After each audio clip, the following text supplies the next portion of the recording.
ঘাটাল লোকসভা কেন্দ্রে অনেকগুলো কনস্টিটিউয়েন্সিতে বন্যা হয়েছে, ঘাটাল, দাসপুর, ওদিকে ডেবরা, কেশপুর। এই বছর দুটো মূল কারণ যার জন্য বন্যাটা হলো। প্রথম, গত বছর থেকে এই বছর 60% বেশি রেনফল হয়েছে, যেটা আমরা সবাই দেখতে পাচ্ছি। সেকেন্ড হচ্ছে ডিভিসি থেকে প্রচুর জল ছাড়া হয়েছে এবং ঘাটালে ভৌগোলিক কন্ডিশন আমরা সবাই জানি। এটুকু বলতে পারি কি আমাদের প্রশাসন যেভাবে তৎপরতা দেখিয়েছে, যেভাবে রেসপন্স করেছে এবং কোনো অ্যাজ সাচ কমপ্লেন নেই। যেই কমপ্লেনগুলো ছিল সেটা মেজর কমপ্লেন হচ্ছে কি জলের জন্য এত বেশি অনেকগুলো রাস্তা জলের তলায় চলে গেছিলো, সেই রাস্তাগুলো ভেঙে গেছে। তো আমাদের ফার্স্ট প্রায়োরিটি হচ্ছে যেটা রাস্তাগুলোকে ইমিডিয়েটলি ঠিক করানো যতটা পারো, কারণ বৃষ্টি এখনও থামছে না।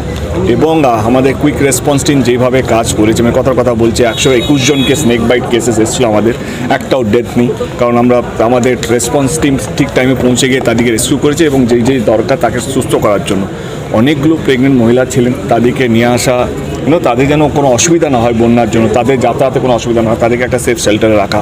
অনেকগুলো ক্যাটেলস আছে যাদের জন্য একটা সেফ শেল্টার করা হয়েছে। 300টার বেশি কমিউনিটি কিচেন করা হয়েছে, যাতে মানুষ যেখানে খাবার পৌঁছচ্ছে না, রোজকার প্রবলেম হচ্ছে, তাদের কাছে যেন আমরা খাবার পৌঁছতে পারি।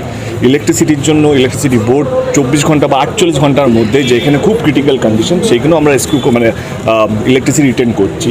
এবং national disaster team, state disaster team এবং পুরো ডিপার্টমেন্ট আমার বলবো কি সবাই রেডি আছে, মানুষের যেন কষ্ট যাতে কম হয়। দেখো যেইভাবে বন্যা হচ্ছে, সত্যি কথা বলতে গেলে যেইভাবে বৃষ্টি হচ্ছে সেখানে আমাদের হাতে নেই, প্রকৃতির সঙ্গে লড়াই করার ক্ষমতা আমাদের কারোরই নেই। যেটা আমরা করতে পারি কি মানুষের এই সময়ে পাশে দাঁড়িয়ে তাদের কষ্টটাকে ভাগ করে নেওয়া এবং প্রশাসনের পক্ষ থেকে কোনো খামতি যাতে না থাকে, তাদের ওষুধ, তাদের খাবার দাবার, তাদের সমস্ত কিছু আমরা চেষ্টা করছি যাতে আমরা ঠিক করে আমাদের দায়িত্বটা পালন করতে পারি।